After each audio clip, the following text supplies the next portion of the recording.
الحمد لله وصلى الله تعالى وسلم وبارك على رسول الله محمد وآله المهتدين بهداه من الصحب والأزواج والقرابة والتابعين لهم بإحسان إلى من لقاء.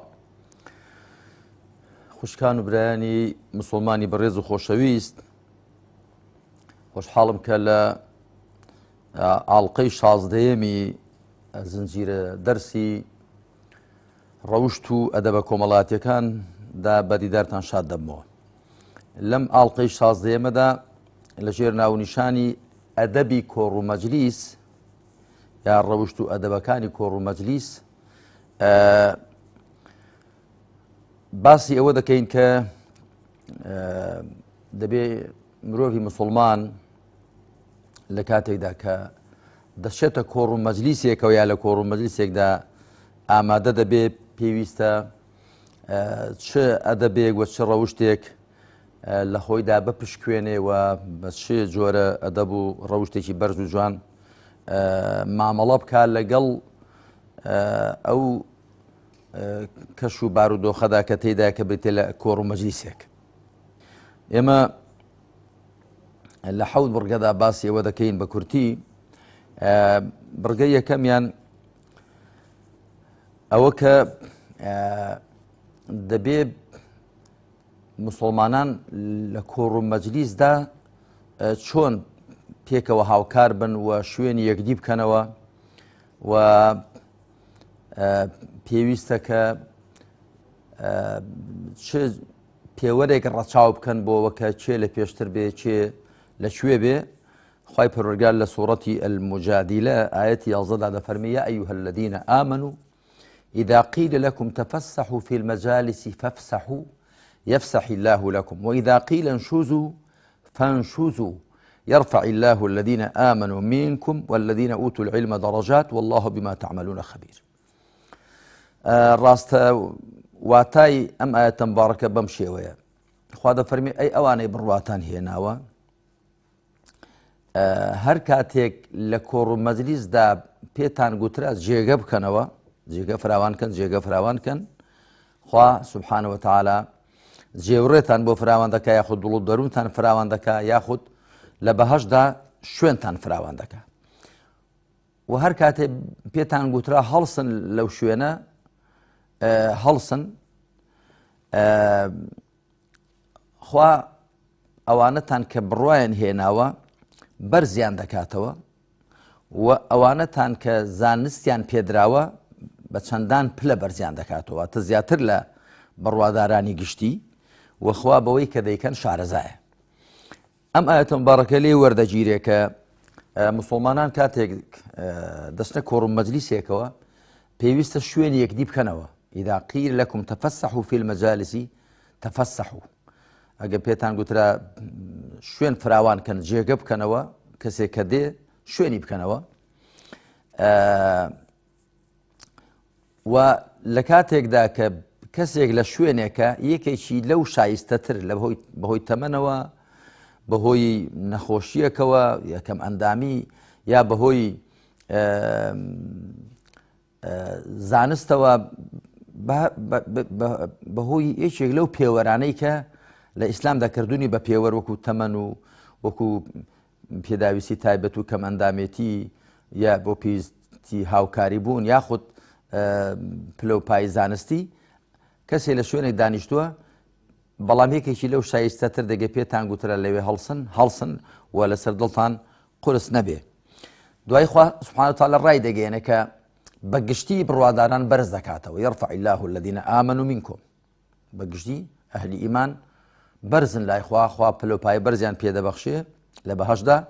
والذين أوتوا العلم درجات، بەڵام ئەوانی کە زانستیان پێدراوە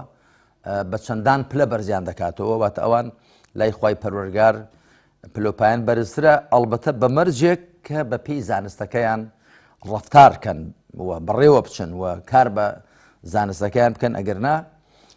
زانیاریەک خاوەنەکەی کاری پێنەکە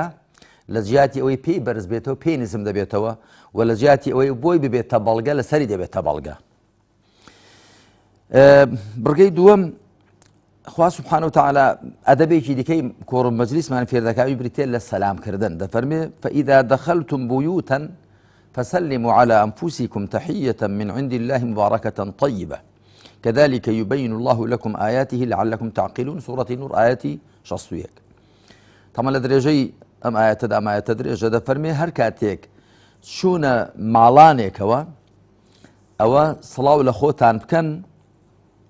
صلاويك للاين خواوا كتحية من عند الله مباركة طيبة صلاويك للاين خواوا ببيتو بيزا وباكو تشاكا وخوا بوشي وآياتكاني خوي بوي روشن دكاتو بالكو بفهمن واتم إنسان كذا شيء تكور مجلسي كذا بي صلاة بكا جا كذا فرمي فسلموا على أنفسكم صلاة لخوتان كان واتتو برا وخشكا كان يشد كلمة الصلاة اللي ذكي وكل الصلاة لخوت كذا واعي هندي لزانانيش وان لي فامي وتولم آية مباركة كتوت شو مال يا شو هر شوينك أجر كسي شي لنا به صلاة بقبل السلام علينا وعلى عباد الله الصالحين بيوس الصلاة هر بكرية أدبي شي ديكا أبريتي لوكا هيج كسي لشويني خوي هالنص يندري يعني كسي لشويني خوي هالنص يعني بو خوي لشوينه كيدابني شي البته أجر كسي كلوية وكو براغورا وريسبي وكو بربرس وكو مشهور خور دەتوانێت بە یەکێک بڵێ لەوێ هەڵسە بێزەحمەت با فڵان لەوێ دانیشێ بەڵام نابێ هیچ کەس لە خۆوە کەسێک لە شوێنی خۆی هەڵسێن لە شوێنەکەی دابنیشێ لەو بارەوە ئەم دوو دەقە دێنین یەکەمیان عن ابن عمر رضي الله عنهما عن النبي صلى الله عليه وسلم أنه نهى أن يقام الرجل من مجلسه ويجلس فيه آخر ولكن تفسحوا وتوسعوا رواه البخاري عبد الله كري عمر خوال خباب الرازيبي لبيغمبر دجيرته عليه الصلاة والسلام كان نهي كردوا لو بياويك لشويني خوي لكور مجلس ده هل بس يندري يكي دي كيتي دا دابنيشه بلام لجاتي يقدي هل ساندن شويني يقدي بكنوا بال ليقدن و بوشاي دروس كان با خلشي دي كلمه دابنيشه كواتا آياتك كذا فرموا إذا قيل لكم انشزوا فانشزوا أو بو كسي كبر برس يعني بيغمبر عليه الصلاة والسلام لكور مجلس كبوة يشيك لهاولان ريسبي يا بشيوك لشيوه كان بيوز بو كلا بيغمبر ونزيك تربي عليه الصلاة والسلام يكي كيك جنجيك بو ياخد بشيوك بو أوي هلص عنده أوي ديكي لشوين داناوا بلام أو أقر بقوتري بلام كس بوين لخو كس لشويني خوي هلص يعني لو بارو أم دقشه إذا قام أحدكم من مجلسه ثم رجع إليه فهو أحق به رواه مسلم پیغمبر ده فرمی عليه الصلاة والسلام قال يشكتان لشويني دانشني خوي هلصا لكور مجلس دعاي هاتو بو شوينه خوي پیش شایستتره واتنابي يكسري شيء بسيطة شوينه كي دابنيشه بلكو قر شو شوينه كشي دانشت كاتك أو كسده قريته وما دام يكزاري نروي به بو ئیشێکی کاتی چۆتە دەر یا بۆ قسەیەکیان پێ بووە کە هاتەوە نابێ شوێنەکەی بژیرێ دوایی نەزان لە شوێ دابنیشێ ئەدەبی چوارەم ئەوەیە کە ئینسان کاتێک دەچێتە کۆڕ مەجلیسەوە لەکوێ دابنیشێ و چۆن شوێنی خۆی بکاتەوە عن جابر بن سمرة رضي الله عنه قال كنا إذا أتينا النبي صلى الله عليه وسلم جلس أحدنا حيث ينتهي المجلس رواه أبو داود الترمذي وحسنه جابري كور سمرة ضل مكة دشوينا خزبة پیغمبر إخوة صلى الله عليه وسلم يشيك لإيما دشو لو شوانا دادنيشت ككوتاي كور مجلسك واتلا شوي بوشاي هبا لبا دادنيشت یا لەکوێ ریزی دانیشتوان تەواو دەبوو لە کۆتاییەکانەوە دادەنیشت هەر لەو بارەوە کە ئینسان دەبێت چۆن دابنیشێ ئەم دەقەش هەیە پیغمبر دەفەرمی عليه الصلاة والسلام لا يحل لرجل أن يفرق بين اثنين إلا بإذنهما رواه أبو داود والترمذي وحسنه دەفەرمی حەڵاڵ نییە ڕەوان نییە بۆ هیچ کەسێک کە دوو کەسان لەیەک جیاکاتەوە لە نێوانیان دابنیشێ مەگەر بە مۆڵەتی خۆیان دەگونجێ بڵێ ئەرێ مۆڵەتتان لەسەرە بێمە نێوانتان دابنیشم ڕەنگە قسەیەکی بە هەردووچیان بێ لە هەردووچیان ڕاببینێ ئەوە دەگونجێ بەڵام بەبێ ئاگاداری خۆیان یەکسەر بچێتە نێوانیان خۆیان بترینجێنێتە نێوان ئەوە شتێکی ناڕەوایەوە پێچەوانەی ئەدەب و ڕەوشتی مسلمانانەی کۆڕ و مەجلیسە. بڕگەی پێنجەم شوێنێتی قسەکردن لە کۆڕ و مەجلیسدا بەیەکەوە. پیغمبر عليه الصلاة والسلام دفرمي إذا كنتم ثلاثة فلا يتناجى اثنان دون الآخر حتى تختلطوا بالناس من أجل أن ذلك يحزنه. رواه البخاري ومسلم. دفرمي أجر سي كذبون لكور مجلس يكدا بعد دوان بيك وقسنكن شبنكن قسي پنهان بيك ونكن خوان لوي ديك جياب كانوا هەتا دوایی تێکەڵ بە خەڵک دەبن واتە کە تێکەڵ بە خەڵکی من قەیناکە دووش پێکەوە قسە بکەن یا ئەو دوانە پێکەوە قسە بکەن چکەویش دەتوانێت گەڵێکیش قسە بکات ئەویش لە سۆنگای ئەوە کە ئەوە دڵتەنجی دەکات دڵ ناڕەحەت دەبێ ڕەنگە وا گۆمان بەرێکە باسی ئەو بکەن یا دەڵێ دەبێت چ شتێکە بێت لە منی پەنهانکەن یعنی ئەوەش پێچەوانەی ئەدەبی کۆڕ و مەجلیسە کە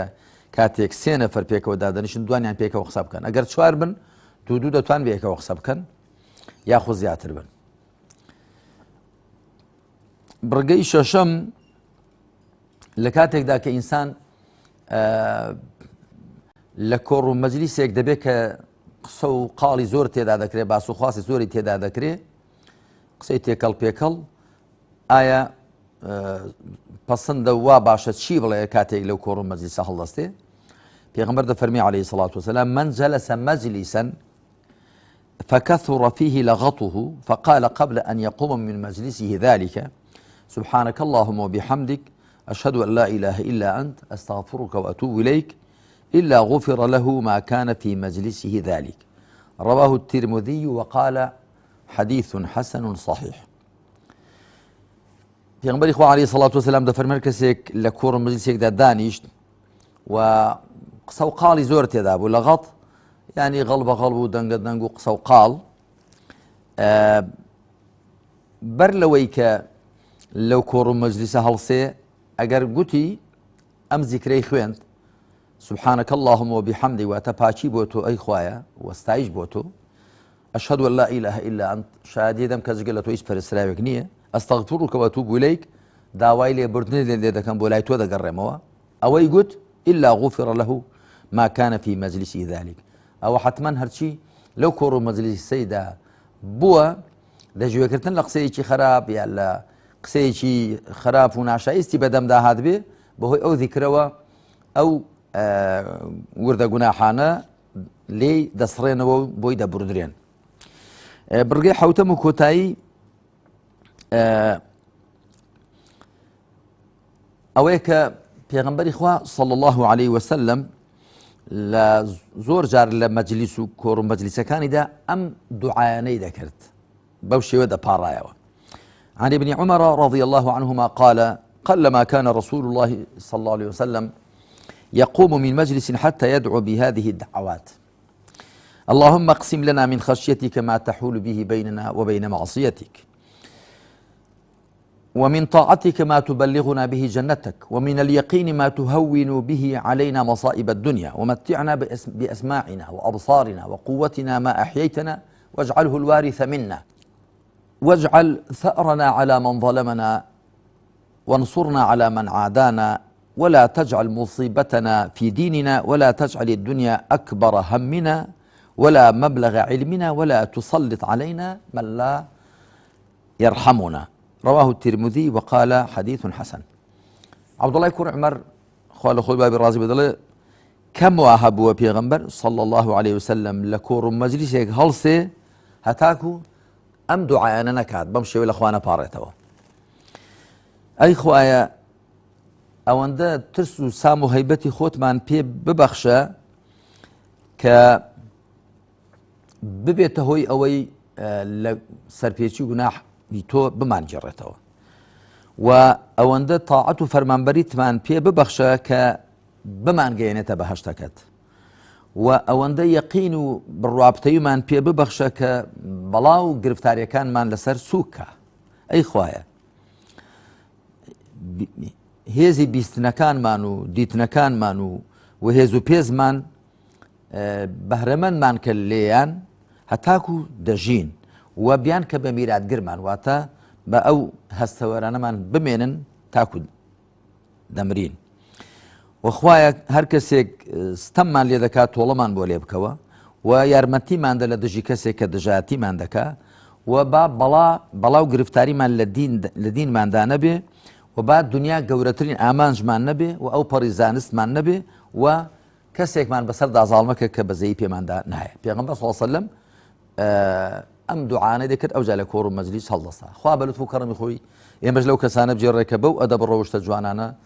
لە هەڵس و کەوتی کۆڕ و مەجلیسدا خۆیان دەڕازێنەوە صلى الله على محمد وعلى آله وصحبه أجمعين والحمد لله رب العالمين